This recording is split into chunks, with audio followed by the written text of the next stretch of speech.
Hi, it's Maria from Still Dreaming Homestead. Thanks for coming back with me again today, or maybe it's your first day. So I'm going to be reading out of a new book in the DJ Dillon Adventure series because we finished yesterday's. We finished one. So we are actually on book 9 in this series. Hard to believe we've read through that many so far. And the name of this one is The Hermit of Mad River.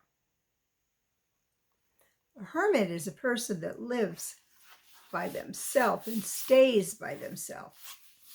So we're going to start it now. Coming of the Stray Dog Pack. DJ Dillon's bloodhound snapped up sharply when he heard the distant yelp of pain. His tall, slender body stiffened as he cocked his head to listen. He spun away from his best friend, Alfred Milford, and the dime store clerk. She was stapling a receipt onto the paper sack containing 2 Easter cards DJ had bought. The second cry of pain jerked the boy into action. He ran towards the store's front glass door, not hearing the clerk calling that he'd forgotten his package. Alfred, running behind DJ, exclaimed, "That sounds like your dog." "It is." DJ sprinted through the small store, his heavy shoes clumping loudly on the old wooden floor. As DJ shoved the door open, he heard vicious snarls down the street and around the corner. DJ broke into a wild run. "Dog fight!" Alfred cried. "Some dogs must have jumped Hero." "And he's tied up," DJ puffed. He sprinted down the sidewalk of Indian Springs' steep Main Street. He was so intent on reaching the corner that he didn't notice the beautiful April morning in the Mother Lode foothills. DJ dodged a few early Saturday morning shoppers just as he reached the corner of Main Street and 49th Avenue. "Look out!" Alfred called. 3 dogs dashed around the corner from 49th Avenue, almost knocking DJ down. He leapt towards the red adobe brick building to let the dogs pass. If you don't know, adobe is made from clay that you find like by a riverbank, and they will make that into blocks, and they will build houses and other buildings to keep warm in the winter and cooler in the summer. DJ was only subconsciously aware that 2 were large animals. The third was a smaller, brindled pit terrier with blood on its muzzle. Brindled is they have colors running through them, maybe brown and gray together like that. As the dogs ran on, DJ shoved himself away from the wall and right into 2 people racing around the corner. As they collided, DJ caught a glimpse of the stocky man with long, shaggy hair and untidy full beard. Beside the man was a long-haired boy about DJ's age. "Whoops, sorry," DJ exclaimed, fighting to keep his balance so he wouldn't fall off the high concrete sidewalk onto the street. "Why don't you watch where you're going?" the man demanded angrily without stopping. "Yeah," the long-haired boy added, shoving DJ back against the adobe brick wall. DJ flailed his arms to keep from losing his balance. When he regained it, he saw the man and the boy disappearing down the street after the dogs. Alfred's touched his friend's jacket sleeve. "You okay, DJ?" "Yes. Come on, let's see what happened to Hero." DJ swung wide around the corner and glanced ahead to where he'd left his mixed breed dog tied to a bicycle rack. Halfway down the block, the boy saw a terrible sight. His little shaggy-haired, reddish-brown dog was stretched out on the sidewalk in a widening puddle of blood. A girl with reddish hair was kneeling beside him and sobbing.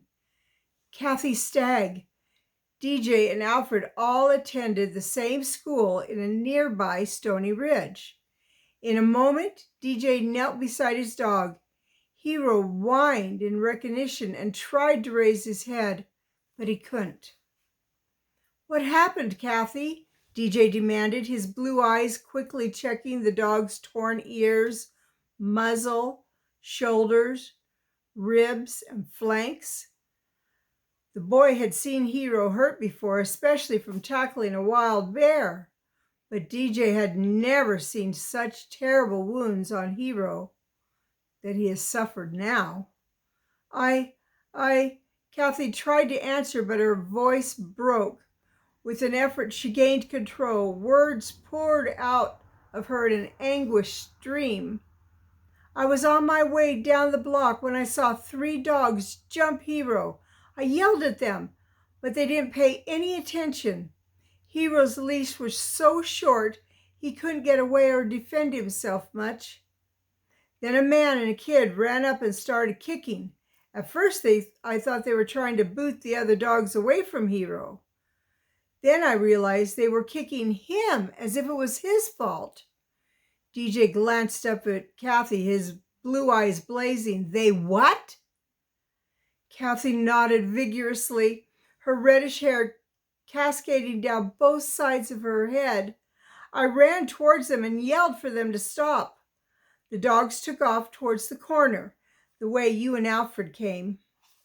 Then the man and the boy ran off in the same way. You must have seen them." The boy leaped to his feet, sudden anger burning through his body. He glanced at Alfred, who nodded. Now DJ understood why the brittle pit bull's muzzle had been bloody. DJ wanted to run after the man, boy, and 3 dogs, but that would have to wait. DJ felt hot tears coming from his eyes. Alfred spoke softly. 3 dogs to 1? Plus a man and the kid? And Hero tied with that short leash chain? DJ didn't seem to hear. "I've got to get Hero to a vet fast." He glanced wildly around, vaguely aware that a small crowd had silently gathered to stare down at the hurt animal. Where's your father, Kathy?" DJ, Alfred, and Hero had ridden down from Stony Ridge to the county seat in Indian Springs with Kathy and her father. They had split up to shop, agreeing to meet each other back at the car in about an hour. He went to the hardware store while I was looking for an Easter outfit in the window next door. Oh, here he comes." Through eyes misting with unwanted tears, DJ glimpsed of a giant of a man pushing gently but firmly through the spectators. His cowboy hat and boots made Paul seem nearly 7 foot tall. Let me adjust this just a little bit. Brother Paul Stagg was the lay preacher of the only church in the small lumbering town where DJ, Alfred, and Staggs lived. Brother Paul's voice rumbled from up his massive chest like distant thunder as he bent over the boy and dog. "Let me see, please." DJ stepped aside. Kathy's father knelt in faded blue jeans. He ran experienced eyes over Hero's body. Brother Paul looked up at DJ. "He's hurt bad, looks like. I'll get the car and we'll run him over to the vet." DJ nodded, unable to speak. As Brother Paul jogged away, DJ knelt and began speaking softly to Hero. "You'll be okay, boy. We'll get you patched up. You'll be out chasing bears in no time. You'll see." But DJ didn't really believe that. From a lifetime of living in the California Sierra Nevada mountains, the boy knew that Hero might never again run a trail. He might not even live. DJ shook his head to stop the terrible thought. He glanced up at Alfred, seeing him through the thickening mist of scalding tears. I shouldn't have left him alone. Alfred pushed his thick glasses up with the characteristic motion of his right thumb. You had no choice, DJ. The law doesn't allow dogs in stores. He had to be tied here. Kathy sniffed loudly. Is Hero gonna die? DJ looked at her for a long moment, unable to trust his voice. He was afraid it would crack, and he would lose control of his tears too. Alfred answered for him. Hero's tough, Kathy. He'll make it. Remember when that outlaw bear almost got DJ and you, and Hero saved you both? And the Hermit of Mad River nursed him back to health? DJ's eyes were so filled with hot mist that he couldn't see Kathy clearly, but he thought she nodded. The boy glanced down helplessly at his pet, frustrated because he couldn't do anything to ease his little dog's pain or to stop the flow of blood from the many wounds. DJ felt Alfred touch him lightly on the shoulder. It'll be okay, his friend said softly. Brother Paul's car is coming down the street now. DJ could no longer hold the scalding tears that seeped from the corners of his eyes. He bent over his pet until his forehead almost touched the dog's ribs. DJ let the tears mingle with the bright red blood on the dog's body. Don't die, Hero. Please don't die. At the small animal hospital, DJ suffered mentally over the next 2 hours. He paced the narrow waiting room in front of the counter. Time and time again, he glanced through the hallway where the man in a white smock had taken Hero.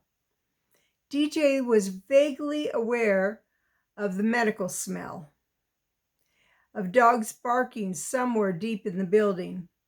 The boy didn't really notice the young woman receptionist behind the counter, or Brother Paul, Alfred, Kathy, sitting next by, trying to read old magazines. Please, Lord. DJ barely whispered the words as he stood in the front of the colored poster showing many breeds of dogs. Don't let him die. The boy's anguished prayer was snapped off when a nice-looking young man and a well-dressed teenage boy entered the waiting room. Father and son, DJ thought. The boy carried a calico cat to the counter. We found this cat beside the highway. We think a car must have hit it, the man explained to the receptionist. Doesn't seem to be hurt too much, but we brought him in to have it checked. Kathy stood and whispered to DJ, now there are some nice people. I thought I would read you what calico cat means. It's a domestic cat, means a tame one, usually female, of variegated yellow, black, and white coloring. DJ was too anxious about Hero to reply, but without knowing why, DJ instantly disliked the man and boy. That was unusual for DJ, so he studied the people at the counter. The kid was about the same age and height as DJ, but had dark, wavy hair instead of pale straight hair that was blonde like DJ's. The kid's eyes turned from the cat to rest on Kathy. The boy smiled, and she smiled back. DJ felt an even keener sense of dislike for the boy now. The receptionist struck a a small bell on the counter, and the same white-jacketed man who'd taken Hero away came out of the side room. He gently carried the cat into the room and closed the door. DJ heard the man who had come in with the cat give the receptionist information for a form she was filling out. Novell Thorkel, San Francisco. This is my son, Thad. Thad turned from smiling at Kathy to acknowledge the introductions to the receptionist. She nodded and asked more questions. DJ noticed that Thad was nicely dressed in tan slacks and matching loafers. That's a type of shoe. Pale checkered sport shirt and a brown suede jacket. It was missing the middle button of the 3 on the right sleeve. Norwell Thorkel was about 6 feet tall, clean-shaven, well-dressed in a dark suit with just a hint of a pattern. The son excused himself and walked over to Kathy. "Hi," he said, smiling. "I'm Thad Thorkel." DJ turned away as Kathy introduced herself, her father, and Alfred. DJ stared down the hallway where Hero had been carried. He heard Kathy explaining about the dog being attacked by a pack of dogs. DJ didn't hear any more. An attractive woman in a short white jacket walked briskly down the hall to face DJ. "You must be the owner of the little shaggy-haired dog. I'm Dr. Barner. I just finished examining your dog." DJ was aware that Brother Paul, Alfred, and Kathy had moved in beside him. The new kid rejoined his father at the counter. "How is he?" DJ asked anxiously. Dr. Barner shook her short, dark hair. "There are so many wounds. He's in shock from tissue trauma. That's injuries. He also has hypovolemic shock. That's a drop in blood pressure because the tissues and the blood loss." She paused and added, "He must have been involved with a pit bull." DJ nodded. The vet continued, "It's characteristic for them to try breaking the 2 bones in the front leg. The pit bull tries to cripple his opponent that way. But don't blame the breed. It's the owner's responsibility to train the dog properly. Pit bulls have had such bad publicity." DJ interrupted, "But how bad is Hero hurt?" "Both of your dog's front legs are broken, but cracked bones heal well, and he'll be able to run and trail again if he survives the other wounds." DJ swallowed hard, unable to ask what that meant, but Brother Paul asked for him. The lay preacher's deep bass voice echoed softly in the room. "How serious are those?" The attackers didn't miss much except for the jugular vein. Hero has chest puncture and tears and lacerations everywhere. Lacerations or cuts. Several severe wounds show that while one dog worked on the front quarters, others attacked sides and the rear. "I've aspirated," that means sucked out, "the chest pressure so he can breathe, and ordered chest x-ray." So she sucked out any fluid or blood that was in his chest cavity. "They've stopped the obvious bleeding, and we've started the antibiotics." DJ didn't really understand the meaning of the vet's words, but the boy had a terrible sense his little dog was in great danger. Antibiotics is to fight infection. DJ wanted to speak, but he couldn't. He felt Brother Paul's big hand on his elbow. The lay preacher rumbled, I used to bear hunt, so I've seen dogs hurt bad. Are you saying that Hero's going to be all right? Dr. Barder replied cautiously, he'll be in shock for 4 or 5 hours. Then we'll do whatever we can, but he won't be out of the danger for about 72 hours. 3 days, Alfred said softly. If DJ found his voice, I mean, when he makes it that long, then what? He'll be through the danger unless serious infection sets in. But let's hope that won't happen. Can I see him? Not right now. After such trauma, dogs usually don't know much of what's going on for 12 to 18 hours. But he's a tough little fighter. I can tell because his body is covered with old scars. Alfred explained proudly. He's a hair-pulling bear dog. He got those wounds from fighting old Satchelfoot, the outlaw bear. Oh? The vet nodded. I remember that story. It was in the local newspaper. DJ's mind leapt back to when Hero had saved his life and Kathy's life from the renegade bear. At first, the boy thought old Satchelfoot had killed the dog and carried off his body.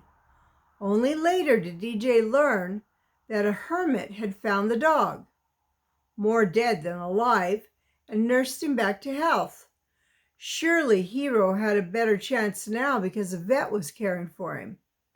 The vet concluded, we'll take good care of him. You get some rest and check in with me tomorrow, okay? DJ nodded, but he couldn't speak. Brother Paul said, we're obliged to your doctor. That means they're thankful. DJ, and that they owe their thanks to him, to the doctor. DJ wasn't thinking about anything except his little dog getting well.